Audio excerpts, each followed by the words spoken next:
Kahapon ka pa umalis ah. Ngayon ka lang nakauwi. Di ba sabi ko sa'yo, uuwi ka ng maaga? Oo nga. Oh, anong ginawa mo? Oo, anong oras na ba? 7:00 na ng umaga. Oo, maaga pa naman ah. 7:00 pa lang. Oo, 7:00 pa lang. Pero bakit hindi ka umuwi kahapon?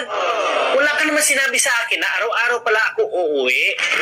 Sabi mo sa akin maaga. 7:00 pa lang oh. May milagro ka na namang ginawa, ano? Alam mo, hindi kita maintindihan eh. Pinapauwi mo ako ng maaga. Tapos pag umuwi ako ng maaga, nagagalit ka. Tapos minsan pinapalayas mo ako.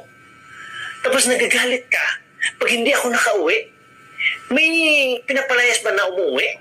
Alam mo, ako yung naninita sa'yo. Pero parang ako pa yung may kasalanan eh. Kahit na na-corner ka na, nakakalusot ka pa. Lagi ka na lang may katwiran. Wala naman talaga akong kasalanan eh. Wala naman talaga akong ginawa. Kala mo hindi kita sinundan, ha? Nakita kita hila-hila ka ng babae papasok sa hotel. Ito ang picture, oh. Paano ka ngayon makakalusot? Dapat, nilapitan mo kami. Sinita mo dapat yung babae. Babae yung nagluloko dyan eh.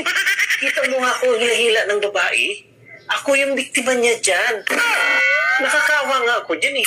Andun ka pala. Bakit hindi mo ako tinulungan? Grabe ka. Wala ka man lang puso. Ah, ganun ba? Sorry talaga ha. Bati na tayo. Sabi ko naman sa'yo eh. Biktima lang ako at pipilit lang ako.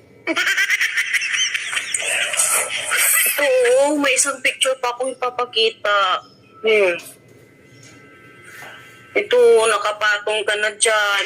At ang laki ng ngiti mo. Mukhang hindi ka naman pinipilit dyan. Hindi ka rin biktima. Kasi ikaw yung tumatrabaho. Kasi ano kasi? Ano? Ano kasi niya yung... Sorry ha. Hindi na ako ulit. Sorry. Akala mo ha?